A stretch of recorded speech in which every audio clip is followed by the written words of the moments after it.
ಎಲ್ರಿಗೂ ನಮಸ್ಕಾರ. Welcome back to my channel. ನಾನು ರಮ್ಯಾ.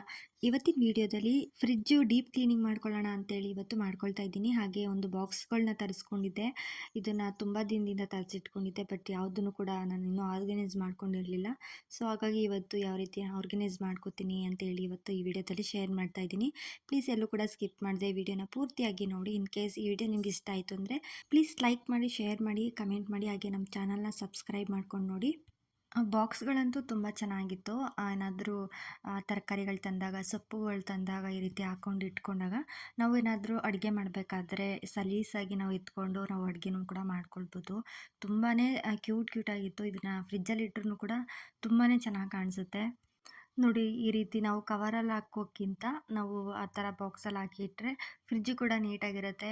ತುಂಬ ಚೆನ್ನಾಗೂ ಕೂಡ ಕಾಣಿಸುತ್ತೆ. ಹಾಗೆ ನಾವು ಏನಾದರೂ ಯೂಸ್ ಮಾಡೋದಕ್ಕೂ ಕೂಡ ಚೆನ್ನಾಗಿರುತ್ತೆ. ಸೊ ಹಾಗಾಗಿ ಇದನ್ನು ಆರ್ಗನೈಸ್ ಮಾಡ್ಕೊಳ್ತಾ ಇದ್ದೀನಿ.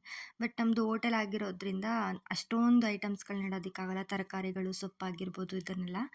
ಆದ್ರೂ ಕೂಡ ನಾನು ಇರಲಿ ಅಂತೇಳಿ ತರಿಸ್ಕೊಂಡಿದ್ದೆ.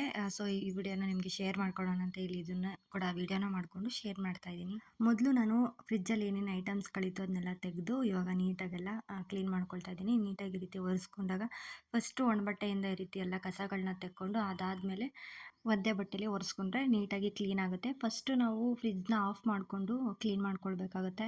ಏನಾದರೂ ಪ್ರಾಬ್ಲಮ್ಸ್ ಆದರೆ ಕರೆಂಟದ್ದಲ್ವಾ, ಸೊ ಹಾಗಾಗಿ ನೋಡ್ಕೊಂಡು ಮಾಡ್ಕೊಳ್ಳಿ. ನಂತರ ಈ ಥರ ಎಲ್ಲ ಕ್ಲೀನ್ ಮಾಡ್ಕೊಂಡಾದ್ಮೇಲೆ ನಾನು ಒದ್ದೆ ಬಟ್ಟೆನಿಂದನೂ ಕೂಡ ನಾನು ಕ್ಲೀನ್ ಮಾಡಿಕೊಂಡೆ ಎಲ್ಲನೂ. ಹಾಗೆ ಇವತ್ತು ಫ್ರಿಡ್ಜ್ ಕ್ಲೀನ್ ಮಾಡ್ತಾ ಮಾಡ್ತಾ ನನ್ನ ಚೈಲ್ಡ್ಹುಡ್ದು ಒಂದು ಮೆಮೊರೀಸ್ನ ನಿಮ್ಮ ಜೊತೆ ಶೇರ್ ಮಾಡ್ಕೊಳ್ಬೇಕು ಅಂತೇಳಿ ಶೇರ್ ಮಾಡ್ಕೋತೀನಿ ಇವತ್ತು. ನಾನು ಚಿಕ್ಕವಳಾಗಿದ್ದಾಗ ಒಂದು ಸಲ ನನ್ನ ಕಿವಿಗೆ ಇರುವೆ ನುಗ್ಗಿಬಿಟ್ಟಿತ್ತು. ಸೊ ಆಗ ಆ ಟೈಮಲ್ಲಿ ಅಮ್ಮ ಮನೆಯಲ್ಲೂ ಇರಲಿಲ್ಲ, ಅಪ್ಪ ಮಾತ್ರ ಇದ್ದಿದ್ದು. ನಾನು ಜಾಸ್ತಿ ಏನೇ ತೊಂದರೆ ಆದರೂ ನಾನು ಅಮ್ಮನಿಗೆ ಹೇಳ್ತಾ ಇದ್ದಿತ್ತು. ಅಮ್ಮನ ಹುಡುಕ್ತಾನೆ ಇದ್ದೆ, ಕಿವಿ ಬೇರೆ ನೋವಾಗ್ತಿತ್ತು, ಬಟ್ ಏನಿದೆ ಒಳಗಡೆ ಅಂತ ನನಗೆ ಗೊತ್ತಾಗ್ತಿರ್ಲಿಲ್ಲ. ಅಪ್ಪ ಯಾಕೆ ಅಳ್ತಿದ್ಯಾ ಅಂತ ಕೇಳಿದ್ರು. ಆಗ ಏನಿಲ್ಲ ಅಂತೇಳಿ ಬಂದ್ಬಿಟ್ಟೆ. ಅಷ್ಟರಲ್ಲೇ ಅಮ್ಮ ಬಂದರು ಮನೆಗೆ. ಅಮ್ಮ ಯಾಕೋ ಕಿವಿ ನೋವ್ತಿದೆ ನೋಡಿ ಅಂತ ಹೇಳಿದೆ. ಆವಾಗ ಅಮ್ಮ ಯಾಕೆ ಏನಾಯಿತು ಬಾ ನೋಡೋಣ ಅಂತೇಳಿ ಕಿವಿನ ನೋಡಿಬಿಟ್ಟು ನೀರನ್ನು ಹಾಕಿದ್ರು. ತಣ್ಣಗಿರೋವಂಥ ನೀರನ್ನ ಹಾಕಿ ಅಲ್ಲಿ ಒಳಗಡೆ ಒಂದು ಕೆಂಪು ಇರುವೆ ಸೇರಿಕೊಂಡು ಕಚ್ಚಿಬಿಟ್ಟಿದ್ದಿದ್ದು ನನ್ನ ಕಿವಿಗೆ. ಆಗ ನೀರು ಹಾಕಿದ್ರಿಂದ ಕೈಗೆ ಇರುವೆ ಬಂತು. ಅಮ್ಮ ಹೇಗೋ ತೆಗೆದ್ರು. ಆವಾಗ ಆ ಇರುವೆ ಇನ್ನೂ ಜೀವ ಸಹಿತನೇ ಇತ್ತು, ಸತ್ತೋಗಿರಲಿಲ್ಲ. ಸೊ ಆವಾಗ ನಾನು ಅಮ್ಮ ನೋಡು ನನ್ನ ಕಿವಿ ಕಚ್ಚಿದೆ, ಇದನ್ನು ಸಾಯಿಸ್ಬಿಡು ಅಂತ ಹೇಳಿದೆ.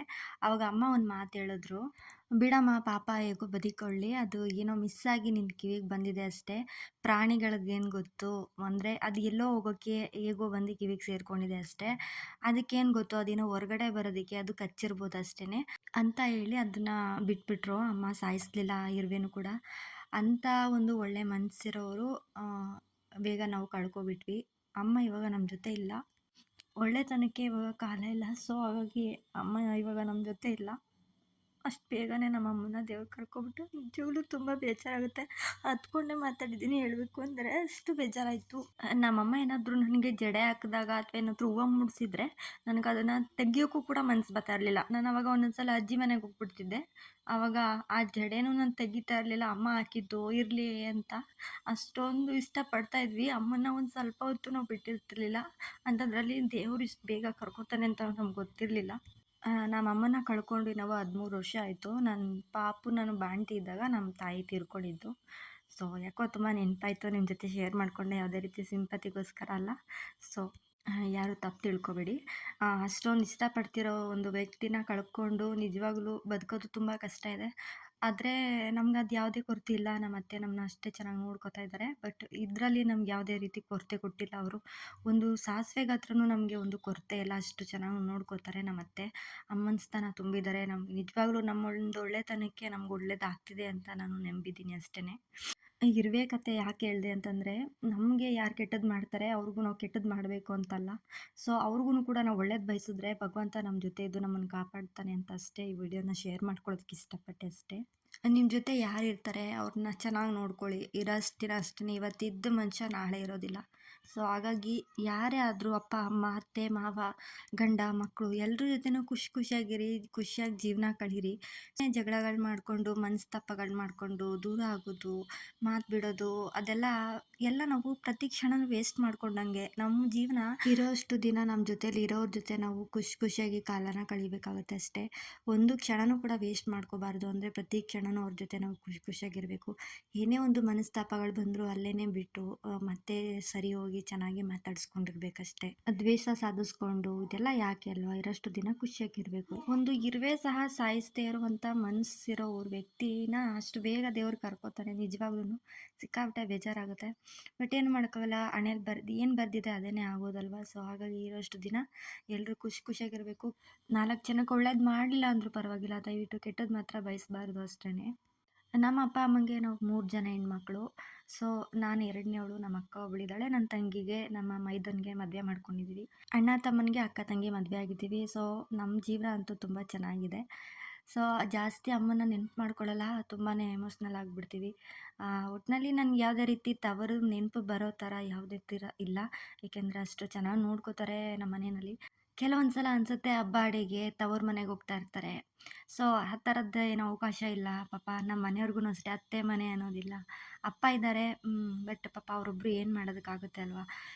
ಒಂದೊಂದು ಸಲ ಅನ್ನಿಸ್ತಾ ಇರುತ್ತೆ, ಅಯ್ಯೋ ನಮಗೂ ಇದ್ದಿದ್ರೆ ನಾವು ಹೋಗ್ಬೋದಿತ್ತಲ್ವಾ ಅಂತ. ಅದಕ್ಕೋಸ್ಕರ ಏನು ಮಾಡ್ತಾರೆ ಗೊತ್ತಾ, ನಮ್ಮ ಮನೇಲಿ ಏನಾದರೂ ಹಬ್ಬ ಅಡಿ ಬಂದಾಗ ಈ ಥರ ಎಲ್ಲ ನೆನಪು ಬರ್ದಿರಲಿ ಅಂತ ಟ್ರಿಪ್ಗಳಿಗೆ ಕರ್ಕೊಂಡು ಹೋಗ್ತಾ ಇರ್ತಾರೆ ನಮ್ಮ ಅತ್ತೆ, ನಮ್ಮ ಹಸ್ಬೆಂಡು. ಈ ಥರ ಪ್ಲ್ಯಾನ್ ಮಾಡಿಕೊಂಡು ಅವಾಗವಾಗ ಸಡನ್ನಾಗಿಯೇ ಕರ್ಕೊಂಡು ಹೋಗ್ತಾ ಇರ್ತಾರೆ. ಸೊ ಹಾಗಾಗಿ ಯಾವುದೇ ರೀತಿ ನಮಗೆ ತವರು ಮನೆ ಅಷ್ಟೊಂದು ನೆನಪು ಬರಲ್ಲ. ಒಂದೊಂದು ಸಲ ನೆನಪು ಆಗಿಬಿಟ್ರೆ ತುಂಬ ಬೇಜಾರಾಗುತ್ತೆ. ನೆನೆಸ್ಕೊಂಡ್ರೆ ಸಾಕು ತುಂಬಾ ಅಳು ಬಂದ್ಬಿಡುತ್ತೆ. ನನಗಂತೂ ಅದಕ್ಕೆ ನೆನೆಸ್ಕೊಳ್ಳೋದಕ್ಕೆ ಹೋಗಲ್ಲ ಜಾಸ್ತಿ. ಹೇಳಬೇಕು ಅಂದರೆ ವಿಡಿಯೋ ಮಾಡೋ ತನಕ ಹತ್ಕೊಂಡೇ ಮಾಡಿದ್ದೀನಿ, ತುಂಬ ಕಂಟ್ರೋಲ್ ಮಾಡಿಕೊಂಡು. ಏನೂ ಮಾಡೋಕ್ಕಾಗಲ್ಲ. ಸೊ ಇವಾಗೆಲ್ಲ ಬಾಕ್ಸ್ಗಳಿಗೆ ತರಕಾರಿಗಳನ್ನೆಲ್ಲ ಎತ್ತಿಟ್ಕೋತಾ ಇದ್ದೀವಿ. ನಮ್ಮ ಪಾಪುನು ಬಂದಿದ್ದ ಸ್ಕೂಲಿಂದ, ಅವನು ಕೂಡ ನಾನು ಮಾಡ್ತೀನಿ ಅಂತ ಅವನು ಹೆಲ್ಪ್ ಮಾಡ್ತಾ ಇದ್ದಾನೆ ನನಗೆ ನೋಡಿ. ಹಾಗೆ ಯೂಟ್ಯೂಬಲ್ಲೂ ಕೂಡ ನನಗೆ ತುಂಬ ಜನ ನಿಜವಾಗ್ಲೂ ಒಂದು ನಮ್ಮ ಫ್ಯಾಮಿಲಿ ಮೆಂಬರ್ಸ್ ಥರನೇ ಇದ್ದೀರಾ. ನಿಜಕ್ಕೂ ತುಂಬಾ ಖುಷಿಯಾಗುತ್ತೆ. ಒಂಥರ ಕೆಲವರು ಅಮ್ಮನ ಸ್ಥಾನ ಕೊಟ್ಟಿದ್ದೀರಾ, ಇನ್ನು ಕೆಲವರು ನನಗೆ ಅಕ್ಕನ ಸ್ಥಾನ ಕೊಟ್ಟಿದ್ದೀರಾ. ನಿಜವಾಗ್ಲೂ ತುಂಬ ಖುಷಿಯಾಗುತ್ತೆ. ತುಂಬಾ ಇಷ್ಟಪಡ್ತೀರಾ, ತುಂಬಾ ಸಪೋರ್ಟ್ ಮಾಡ್ತೀರಾ, ಒಳ್ಳೊಳ್ಳೆ ಕಮೆಂಟ್ಸ್ ಹಾಕ್ತೀರಾ. ಎಲ್ರಿಗೂ ಥ್ಯಾಂಕ್ ಯು ಸೋ ಮಚ್. ಎಲ್ಲರೂ ತುಂಬ ಸಪೋರ್ಟ್ ಮಾಡ್ತಿದ್ದೀರಾ. ಹೀಗೆ ಸಪೋರ್ಟ್ ಮಾಡಿ ನಮ್ಮ ಒಂದು ಫ್ಯಾಮಿಲಿಗೆ ಹಾಗೇ ಬ್ಲೆಸ್ ಮಾಡಿ ಅಂತ ಕೇಳ್ಕೊತೀನಿ. ನಿಮ್ಮೆಲ್ಲರ ಆಶೀರ್ವಾದ ಇದ್ದರೆ ಖಂಡಿತ ನಮ್ಗೆ ಒಳ್ಳೆಯದಾಗುತ್ತೆ ಅನ್ನೋ ಒಂದು ನಂಬಿಕೆ ನನಗಿದೆ. ಸೊ ತುಂಬಾ ಖುಷಿಯಾಗುತ್ತೆ. ಸೊ ನಿಜವಾಗ್ಲೂ ಇದೇ ಥರ ನಿಮ್ಮ ಒಂದು ಪ್ರೀತಿ ಆಶೀರ್ವಾದ ಕೊನೆವರೆಗೂ ಇರಲಿ ಅಂತ ಕೇಳ್ಕೊತೀನಿ. ಸೊ ಇವಾಗೆಲ್ಲ ಬಾಕ್ಸ್ಗೆಲ್ಲ ರೆಡಿ ಮಾಡಿದ್ದಾಯಿತು. ಇವಾಗ ಎತ್ತಿ ನಾನು ಫ್ರಿಜ್ಜಲ್ಲಿ ಇಟ್ಕೋತೀನಿ. ನನ್ನ ವೀಡಿಯೋ ನೋಡ್ಕೊಂಡು ಬಂದಿರೋರಿಗೆ ಗೊತ್ತಿರುತ್ತೆ ನನ್ನ ಫ್ಯಾಮಿಲಿ ಹೇಗಿದೆ, ಎಷ್ಟೆಲ್ಲ ಸಪೋರ್ಟ್ ಮಾಡ್ತಾರೆ ನನಗೆ ಅಂತೇಳಿ. ಎಲ್ಲರೂ ನಮ್ಮ ಫ್ಯಾಮಿಲಿ ನೋಡಿ ಖುಷಿ ಪಡ್ತೀರಾ, ಒಳ್ಳೊಳ್ಳೆ ಮಾತುಗಳನ್ನ ಆಡ್ತೀರಾ. ನಿಜವಾಗ್ಲೂ ತುಂಬಾ ಖುಷಿಯಾಗುತ್ತೆ. ನನಗೆ ಇಷ್ಟು ಸಾಕು. ನಿಜವಾಗ್ಲೂ ಇದರಲ್ಲೇ ತುಂಬ ಖುಷಿ ಇದೆ. ಖಂಡಿತವಾಗ್ಲೂ ಇದೇ ಥರ ಸಪೋರ್ಟ್ ಮಾಡ್ತಾ ಇರಿ. ಹಾಗೆ ನಾನೊಂದು ಇನ್ಸ್ಟಾಗ್ರಾಮ್ಗೆ ಒಂದು ರೀಲ್ಸ್ ಹಾಕಿದ್ದೆ ಕಿಚನ್ದು. ಅದರಲ್ಲಿ ಇದೊಂದು ಸ್ವೀಟ್‌ನ ಕೇಳ್ತಾ ಇದ್ರು. ಇದ್ರದ್ದು ಲಿಂಕ್ ಕಳಿಸಿ ಅಂತ. ಸೊ ನಾನು ಇದು ಲಿಂಕು ನನ್ನ ಹತ್ರ ಇಲ್ಲ. ಫ್ರಿಡ್ಜ್ ಕವರ್ದು ಎಕ್ಸ್ಟ್ರಾ ಇತ್ತು ಅಂತೇಳಿ ನನ್ನ ಹಸ್ಬೆಂಡ್ ಈ ರೀತಿ ಕಟ್ ಮಾಡಿ ಹಾಕಿಟ್ರೆ ಚೆನ್ನಾಗಿರುತ್ತೆ ಅಂತೇಳಿ ಅವರು ಒಂದು ಐಡಿಯಾ ಮಾಡಿ ಇದನ್ನು ಹಾಕ್ಕೊಟ್ಟಿರೋದು. ತುಂಬ ಚೆನ್ನಾಗಿ ಕಾಣಿಸ್ತಿತ್ತು, ಬಟ್ ಎಲ್ಲರೂ ಇದನ್ನೇ ಇಷ್ಟಪಟ್ಟರು. ಅದು ಪಿಂಕ್ ಕಲರ್ ಆಗಿರೋದ್ರಿಂದ, ಅದು ಇಟ್ಟಿರೋದ್ರಿಂದ ಗ್ರೋಸರೀಸ್ ಬಾಟ್ಲೆಲ್ಲ ತುಂಬ ಚೆನ್ನಾಗಿದೆ. ಸೊ ನೋಡ್ತಾ ಇರ್ಬೋದು, ಈಗ ಈ ರೀತಿ ಇಟ್ಕೊಂಡೆ. ಇವಾಗ ಎಲ್ಲನೂ ವಾಶ್ ಮಾಡಿ ನಾನು ಒಂದು 5 ನಿಮಿಷ ನಾನು ಬಿಸಿಲಿಗೆ ಇಟ್ಟಿದ್ದೆ, ಎಲ್ಲ ನೀಟಾಗಿ ಒಣಗಲಿ ಅಂತ. ಅದಾದ ನಂತರ ನಾನು ಇವಾಗೆಲ್ಲ ಎತ್ತಿ ಇಟ್ಕೋತಾ ಇದ್ದೀನಿ ಒಳಗಡೆ. ನಮ್ಮ ಅತ್ತೆಯವರು ಅಷ್ಟೇ ತುಂಬ ಕಷ್ಟಪಟ್ಟು ಜೀವನದಲ್ಲಿ ಬಂದಿದ್ದಾರೆ. ನಿಜ ಹೇಳಬೇಕು ಅಂದರೆ ಅವರಷ್ಟು ಕಷ್ಟ ನಾವಂತೂ ಪಡೋದಕ್ಕಾಗಲ್ಲ. ಅಷ್ಟೊಂದು ಕಷ್ಟಪಟ್ಟಿದ್ದಾರೆ. ಅವರಲ್ಲೂ ಅಷ್ಟೇ ತುಂಬ ಒಳ್ಳೆ ಗುಣಗಳಿದ್ದಾವೆ. ನಮಗೆ ಯಾವ್ದು ಕೆಟ್ಟದ್ದು, ಯಾವ್ದು ಒಳ್ಳೆಯದು, ಏನು ಮಾಡಿದ್ರೆ ಸರಿ, ಏನು ಮಾಡಿದ್ರೆ ತಪ್ಪು ಅಂತೆಲ್ಲ ಹೇಳ್ಕೊಡ್ತಾ ಇರ್ತಾರೆ. ಮನೆಯಲ್ಲಿ ಒಬ್ಬರು ಹಿರಿಯರು ಅಂತ ಇದ್ದರೆ ನಮಗೆ ಅಂದರೆ ಇವಾಗ ನಾವು ಜರ್ನಿನ ಸ್ಟಾರ್ಟ್ ಮಾಡಿರ್ತೀವಿ ಜೀವನದಲ್ಲಿ. ಒಂದು ಜವಾಬ್ದಾರಿ ಬರಬೇಕು ಅಂತಂದರೆ ಮನೇಲಿ ಒಂದು ಹಿರಿಯರಿದ್ದರೆ ಮಾತ್ರ ಅದು ಸಾಧ್ಯ. ಅಂದರೆ ಮುಂದೆ ನಾವು ಯಾವ ರೀತಿ ಬದುಕೋದಕ್ಕೆ ಒಂದು ಅನುಕೂಲ ಆಗುತ್ತೆ. ಯಾಕೆಂದರೆ ನಾವು ಇಷ್ಟಪಟ್ಟಂಗೆ ನಾವು ಬದುಕೋದಕ್ಕೆ ಸಾಧ್ಯ ಇಲ್ಲ. ನಮಗೆಲ್ಲ ಇಷ್ಟ ಅಂತಲೂ ಕೂಡ ಮಾಡೋದಕ್ಕಾಗಲ್ಲ. ಯಾವ್ದು ಸರಿ ಯಾವ್ದು ತಪ್ಪು ಅನ್ನೋದನ್ನ ನಾವು ತಿಳ್ಕೊಂಡಿರ್ಬೇಕಷ್ಟೇ. ಸೊ ಇವಾಗ ನಾನೆಲ್ಲ ಫ್ರಿಜ್ಜಲ್ಲಿ ಇಟ್ಕೋತಾ ಇದ್ದೀನಿ. ನೋಡ್ತಾ ಇರ್ಬೋದು ಎಷ್ಟು ಚೆನ್ನಾಗಿ ಕಾಣಿಸ್ತಿದೆ ಅಲ್ವಾ. ಫ್ರಿಜ್ಜೇ ಖಾಲಿ ಖಾಲಿ ಅನ್ನಿಸ್ಬಿಡ್ತು. ಎಷ್ಟೊಂದು ಕವರ್ಗಳಿತ್ತು, ಎಲ್ಲನೂ ಆಚೆ ಹಾಕಿ ನಾನು ಈ ಥರ ಇಟ್ಕೊಂಡೆ ಇವಾಗ. ಸೊ ನಮ್ಮದು ಹೋಟೆಲ್ ಆಗಿರೋದ್ರಿಂದ ಇದು ಸಾಕಾಗಲ್ಲ. ಬಟ್ ನಿಮಗೆ ತೋರಿಸೋದಕ್ಕೆ ಅಂತೇಳಿ ಇವತ್ತು ಈ ಥರ ಮಾಡಿಕೊಂಡೆ ಅಷ್ಟೇ. ನೆಕ್ಸ್ಟು ನಾನಿಲ್ಲಿ ಹೆಣ್ಮಕ್ಳಿಗೆ ಒಂದು ಪ್ರಾಬ್ಲಮ್ಸ್ ಇರುತ್ತೆ. ಪೀರಿಯಡ್ಸ್ ಆದಾಗ ತುಂಬಾ ಹೊಟ್ಟೆ ನೋವು ಬರ್ತಾ ಇರುತ್ತೆ. ನನಗೂ ಕೂಡ ಅದೇ ಪ್ರಾಬ್ಲಮ್ಸ್ ಅದಕ್ಕೆ ನಾನು ಈ ಥರ ಮಾಡ್ಕೋತೀನಿ. 1 ಸ್ಪೂನ್ ಜೀರಿಗೆ ಹಾಕ್ಕೊಂಡು 1 ಲೋಟದಷ್ಟು ನೀರನ್ನ ಸೇರಿಸಿ ಚೆನ್ನಾಗಿ ಕುದಿಸ್ಕೋಬೇಕು. ಕುದಿದಾದ್ಮೇಲೆ ಒಂದು ಸ್ವಲ್ಪ ಉಪ್ಪನ್ನ ಸೇರಿಸಿ ಇದನ್ನು ಫಿಲ್ಟರ್ ಮಾಡಿಕೊಂಡು ಕುಡಿದ್ರೆ ಹೊಟ್ಟೆ ನೋವೆಲ್ಲ ಕಮ್ಮಿ ಆಗುತ್ತೆ. ನಾನು ಯಾವಾಗಲೂ ಇದೇ ಥರ ಮಾಡೋದು. ಯಾವುದೇ ರೀತಿ ಟ್ಯಾಬ್ಲೆಟ್ಸ್‌ನೆಲ್ಲ ಯೂಸ್ ಮಾಡಬೇಡಿ. ಆರೋಗ್ಯಕ್ಕೆ ಅಷ್ಟೊಂದು ಒಳ್ಳೆಯದಲ್ಲ. ಈ ರೀತಿಯಾಗಿ ಒಂದು ಕಷಾಯನ ಮಾಡ್ಕೊಂಡು ಕುಡೀರಿ. ಖಂಡಿತ ಅದು ಹೊಟ್ಟೆ ನೋವು ಕಮ್ಮಿ ಆಗುತ್ತೆ. ನೆಕ್ಸ್ಟ್ ಈಗ ಈವ್ನಿಂಗು ಇವಾಗ ಏನಾದರೂ ಸ್ನ್ಯಾಕ್ಸ್ ಮಾಡೋಣ ಅಂತೇಳಿ ಇವತ್ತು ಅಕ್ಕಿ ಬೋಂಡನ ಮಾಡ್ಕೋತಾ ಇದ್ದೀನಿ. ಅಕ್ಕಿ ಹಿಟ್ಟನ್ನ ಇರುತ್ತೆ ಅಲ್ವಾ? ಅದಕ್ಕೇನೆ ನಾನಿಲ್ಲಿ ಅರ್ಧ ಕಪ್ಪಷ್ಟು ಮೈದಾ ಹಿಟ್ಟನ್ನ ಸೇರಿಸ್ಕೊಂಡು ರುಚಿಗೆ ತಕ್ಕಷ್ಟು ಉಪ್ಪು, ಹಾಗೆ ಈರುಳ್ಳಿ, ಸಬ್ಬಕ್ಕಿ, ಕೊತ್ತಂಬರಿ ಸೊಪ್ಪು, ಹಸಿಮೆಣಸಿನಕಾಯಿ, ಶುಂಠಿ, ಹಾಗೆ ಸ್ವಲ್ಪ ಕ್ಯಾರೆಟ್ ತುರಿ, ಸ್ವಲ್ಪ ಕಾಯಿ ತುರಿ, ಹಾಗೆ ಕರ್ಬೇವಿನ ಸೊಪ್ಪನ್ನ ಸೇರಿಸ್ಕೊಂಡು ಚೆನ್ನಾಗಿ ಇದನ್ನು ಮಿಕ್ಸ್ ಮಾಡ್ಕೊಳ್ತೀನಿ. ನಿಜವಾಗ್ಲೂ ತುಂಬಾ ಟೇಸ್ಟಾಗಿರುತ್ತೆ. ಏನಾದರೂ ಮನೆಯಲ್ಲಿ ಅಕ್ಕಿ ಹಿಟ್ಟಿರುತ್ತೆ ಅಲ್ವಾ? ಇಡ್ಲಿಗೆ ಅಂತ ರುಬ್ಬಿರ್ತೀರ, ಅದ್ರದ್ದು ಹಿಟ್ಟಿರುತ್ತಲ್ವ ಅದನ್ನೇ ಈವ್ನಿಂಗ್ ಸ್ನ್ಯಾಕ್ಸ್ ಅಂತೇಳಿ ಮಾಡ್ಕೋಬೋದು. ಮಕ್ಳಿಗೆಲ್ಲ ತುಂಬ ಇಷ್ಟ ಆಗುತ್ತೆ. ನನ್ನ ಹಸ್ಬೆಂಡ್ಗಂತೂ ತುಂಬ ಇಷ್ಟ ಇದು. ಆವಾಗವಾಗ ಈ ರೀತಿ ಮಾಡ್ಕೋತಾ ಇರ್ತೀವಿ. ಹಾಗೆ ಈ ಕಡೆ ನಾನು ಹಾಲನ್ನು ಕೂಡ ಕಾಯಲಿಕ್ಕೆ ಇಟ್ಕೋತಾ ಇದ್ದೀನಿ. ನಮ್ಮ ಮನೇಲಿ ನಮ್ಮ ಅತ್ತೆ ಮತ್ತು ನಮ್ಮ ನವೀನ್ ಇಬ್ಬರೇ ಟೀ ಕುಡಿಯೋದು. ಇನ್ನು ನಾವೆಲ್ಲ ಹಾಲು, ಕಾಫಿ ನಾವು ಜಾಸ್ತಿ ಟೀನೇ ಕುಡಿಯೋದಕ್ಕೆ ಹೋಗಲ್ಲ. ಈ ಥರ ಮಾಡ್ಕೋತೀವಿ. ನೆಕ್ಸ್ಟ್ ಈ ಕಡೆ ನಾನು ಎಣ್ಣೆನೂ ಕೂಡ ಕಾಯ್ಲಿಕ್ಕೆ ಇಟ್ಟಿದ್ದೆ. ಕಾದಿದ್ಮೇಲೆ ಚಿಕ್ಕ ಚಿಕ್ಕದಾಗಿ ಬೋಂಡನ ಹಾಕ್ಕೊಳ್ತಾ ಇದ್ದೀನಿ. ನಿಜವಾಗ್ಲೂ ತುಂಬ ಚೆನ್ನಾಗಿರುತ್ತೆ ಈ ಥರ ಮಾಡಿಕೊಂಡು ತಿನ್ನಿ. ಹೆಂಗಿದ್ರು ಮನೆಯಲ್ಲಿ ಏನಾದರೂ ನಾವು ರುಬ್ಬಿಟ್ಟಿರೋವಂಥ ಹಿಟ್ಟಿರುತ್ತೆ, ಅದನ್ನು ಈ ರೀತಿ ಸ್ನ್ಯಾಕ್ಸ್ ಥರ ಮಾಡಿಕೊಂಡ್ರೆ ತುಂಬಾ ಚೆನ್ನಾಗಿರುತ್ತೆ. ಹಾಗೆ ಸಬ್ಬಕ್ಕಿ ಎಲ್ಲ ಹಾಕಿರ್ತೀವಲ್ವ, ನಿಜವಾಗ್ಲೂ ಟೇಸ್ಟ್ ಮಾತ್ರ ತುಂಬಾ ಇಷ್ಟ ಆಯಿತು ನಮಗೆ. ಒಂಥರ ಮೇಲ್ಗಡೆ ಎಲ್ಲ ಕ್ರಿಸ್ಪಿಯಾಗಿರುತ್ತೆ, ಒಳಗಡೆ ಸಾಫ್ಟಾಗಿರುತ್ತೆ. ಸ್ವಲ್ಪ ನಾವು ಮೈದಾ ಹಿಟ್ಟನ್ನ ಸೇರಿಸ್ಕೊಂಡು ಮಾಡೋದ್ರಿಂದ ತುಂಬಾ ಚೆನ್ನಾಗಿರುತ್ತೆ. ಮೇಲೊಂಥರ ಗಾಜಿನ ಥರ ಸೌಂಡ್ ಬರುತ್ತೆ, ಅಷ್ಟು ಕ್ರಿಸ್ಪಿಯಾಗಿರುತ್ತೆ. ಇವಾಗ ನೆಕ್ಸ್ಟು ಹಾಲು ಕೂಡ ಕಾದಿದ್ದಾಯಿತು. ಇವಾಗ ನಾನು ಹಾಲು ಹಾಕೋತಾ ಇದ್ದೀನಿ. ಅವರಿಬ್ರಿಗೆ ಮಾತ್ರ ಟೀ ಮಾಡ್ಕೋತೀನಿ. ಇನ್ನು ಮಿಕ್ಕಿದ್ದವ್ರಿಗೆಲ್ಲ ಹಾಲು. ಏನಾದರೂ ಕಾಫಿ ಕುಡಿಬೇಕು ಅಂತಂದರೆ ಕಾಫಿನೇ ಮಾಡ್ಕೋತೀವಿ. ಈವ್ನಿಂಗ್ ಏನಾದರೂ ಸ್ನ್ಯಾಕ್ಸ್ ತಿನ್ನಬೇಕು ಅಂದರೆ ದಿಢೀರಂತ ಈ ರೀತಿ ಒಂದು ರೆಸಿಪಿನ ಮಾಡ್ಕೋಬೋದು. ಈಸಿಯಾಗಿ ಯಾವುದಿರುತ್ತೆ ಅದೇನೇ ಟೇಸ್ಟಿಯಾಗಿರುತ್ತೆ ಹೇಳಬೇಕು ಅಂತಂದರೆ. ನಾವು ಚೆನ್ನಾಗಿ ಮಾಡಬೇಕು ಅಂತೇಳಿ ಮಾಡಿದಾಗ ಅದು ಚೆನ್ನಾಗೇ ಬರಲ್ಲ. ಏನೋ ಒಂದು ಮಾಡೋಣ ಅಂತೇಳಿ ಮಾಡಿದಾಗಲೇ ಅದು ಚೆನ್ನಾಗಿ ಬರೋದು. ನಿಜವಾಗ್ಲೂ ತುಂಬ ಚೆನ್ನಾಗಿ ಬಂದಿತ್ತು. ಇಲ್ಲಿ ನೋಡ್ತಾ ಇರ್ಬೋದು, ಒಂಥರ ಗಾಜು ಥರ ಸೌಂಡ್ ಬರ್ತಾಯಿತ್ತು. ಅಷ್ಟು ಕ್ರಿಸ್ಪಿಯಾಗಿತ್ತು. ನಾವು ಮೈದಾ ಹಸಿಟ್ಟು ಹಾಕಿದ್ರೆ ಮಾತ್ರ ಈ ಥರ ಬರೋದು. ಬರೀ ಅಕ್ಕಿ ಹಸಿಟ್ಟಿರುತ್ತಲ್ವ, ಅದರಿಂದ ಈ ಥರ ಬರೋದಿಲ್ಲ. ಹಾಗಾಗಿ ಹೇಳ್ತಾ ಇದ್ದೀನಿ, ನೋಡ್ತಾ ಇರ್ಬೋದು. ತುಂಬ ಚೆನ್ನಾಗಿ ಬಂದಿತ್ತು. ನೀವೊಂದ್ಸಲ ಟ್ರೈ ಮಾಡಿ, ಹೇಗೆ ಬಂತು ಅಂತ ಕಮೆಂಟ್ ಮಾಡಿ ತಿಳಿಸಿ ಆಯಿತಾ. ನೆಕ್ಸ್ಟ್ ಇವಾಗ ಟೀನೂ ಕೂಡ ಆಗಿತ್ತು. ಟೀನೂ ಕೂಡ ಎಲ್ಲ ಮಾಡಿಕೊಂಡು ಈಗ ಎಲ್ಲನೂ ಕುಡ್ದು ಇವಾಗ ಎಲ್ಲರೂ ಜೊತೆಲೇ ಕೂತ್ಕೊಂಡು ಕುಡ್ಕೋತೀವಿ.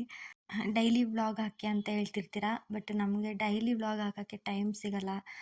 ನಾನು ವೀಡಿಯೋ ಶೂಟ್ ಮಾಡಿ ಅದನ್ನು ಎಡಿಟ್ ಮಾಡಿ ವಾಯ್ಸ್ ಓವರ್ ಕೊಟ್ಟು ಮಾಡೋದೇ 1-2 ದಿನನಾದರೂ ಬೇಕಾಗುತ್ತೆ. ನನಗೆ ಅಂದರೆ ವಾರಕ್ಕೆ ಒಂದು 3 ವೀಡಿಯೋನಾದರೂ ಹಾಕೋಕ್ಕೆ ಟ್ರೈ ಮಾಡ್ತೀನಿ. ಡೈಲಿ ವೀಡಿಯೋ ಮಾಡಿಕೊಂಡು ನಾನು ಈ ಕಡೆ ಕೆಲಸದ ಮೇಲೆ ಅಷ್ಟೊಂದು ಗಮನ ಕೊಡೋದಕ್ಕಾಗಲ್ಲ. ಫಸ್ಟು ನಮಗೆ ಕೆಲಸ ಮುಖ್ಯ ಅಲ್ವಾ, ಅದಾದಮೇಲೆ ಇದೆಲ್ಲ. ಬಟ್ ಇದನ್ನು ಕೂಡ ನಾನು ದೇವ್ರ ಥರ ನೋಡ್ತೀನಿ. ಯೂಟ್ಯೂಬ್ ಅಂದರೆ ನನಗೆ ತುಂಬ ಇಷ್ಟ. ಹಾಗಾಗಿ ನಾನು ಈ ಒಂದು ಯೂಟ್ಯೂಬ್ನ ಆಯ್ಕೆ ಮಾಡಿಕೊಂಡು ನಾನು ಕಷ್ಟ ಆದರೂ ಪರವಾಗಿಲ್ಲ ಅಂತ ಮಾಡ್ತೀನಿ. ಹಾಗೆ ನನ್ನ ಹಸ್ಬೆಂಡ್ ಅಂತೂ ತುಂಬ ಸಪೋರ್ಟ್ ಮಾಡ್ತಾರೆ ಇದರಲ್ಲಿ. ಏನಾದರೂ ವ್ಯೂಸ್ ಬರಲಿಲ್ಲ ಅಂದರೆ ಒಂದೊಂದ್ಸಲ ಬೇಜಾರಾಗ್ಬಿಡುತ್ತೆ. ಅಯ್ಯೋ ಮಾಡೋದೇ ಬೇಡ ಅಂತ ಅನ್ನಿಸ್ತಿರುತ್ತೆ. ಅಂಥ ಟೈಮಲ್ಲಿ ನನ್ನ ಹಸ್ಬೆಂಡು ಏನಿಲ್ಲ ಮಾಡು, ತುಂಬ ಇಷ್ಟಪಟ್ಕೊಂಡು ಮಾಡ್ತಾ ಇದೆಯಾ, ಇಲ್ಲಿ ತನಕ ಬಂದಿದ್ಯಾ, ಖಂಡಿತ ಒಳ್ಳೆಯದಾಗುತ್ತೆ ಮಾಡು, ನಾನು ನಿನ್ನ ಜೊತೆ ಇರ್ತೀನಿ ಅಂತ ಹೇಳ್ತಾರೆ. ಹಾಗೆ ನೈಟ್ ಡಿನ್ನರ್ಗೆ ಚಿತ್ರಾನ್ನ ಮಾಡ್ಕೊಂಡಿದ್ದೆ. ಹಾಗೆ ಸ್ವಲ್ಪ ಹೊಟ್ಟೆ ನೋವು ಅಂತ ಮತ್ತೆ ನಾನು ಜೀರಿಗೆ ಕಷಾಯ ಮಾಡ್ಕೊಂಡು ಕುಡಿದೆ. ಹಾಗೆ ಸ್ವಲ್ಪ ಅವರೆಕಾಳು ತಂದಿದ್ದರು, ಸ್ವಲ್ಪ ಚೆನ್ನಾಗಿತ್ತು ಬಲ್ತಿರೋವಂಥದ್ದು. ಇದನ್ನು ಕೂಡ ನೆನೆಸಿಟ್ಕೊಂಡೆ ಚಿದಕ್ ಬೇಳೆ ಮಾಡ್ಕೊಳ್ಳೋಣ ಅಂತೇಳಿ. ಈ ವಿಡಿಯೋನ ಇಲ್ಲಿಗೆ ಎಂಡ್ ಮಾಡ್ತಾ ಇದ್ದೀನಿ. ಈ ವಿಡಿಯೋ ನಿಮ್ಗೆ ಇಷ್ಟ ಆಗಿದ್ದರೆ, ಇಲ್ಲಿ ತನಕ ನೋಡಿದ್ದೀರಾ ಅಂದರೆ ದಯವಿಟ್ಟು ಲೈಕ್ ಮಾಡಿ, ಶೇರ್ ಮಾಡಿ, ಕಮೆಂಟ್ ಮಾಡಿ, ಹಾಗೆ ನಮ್ಮ ಚಾನಲ್ನ ಸಬ್ಸ್ಕ್ರೈಬ್ ಮಾಡ್ಕೊಂಡು ನೋಡಿ. ಮುಂದಿನ ವಿಡಿಯೋದಲ್ಲಿ ಸಿಗ್ತೀನಿ. Thank you for watching.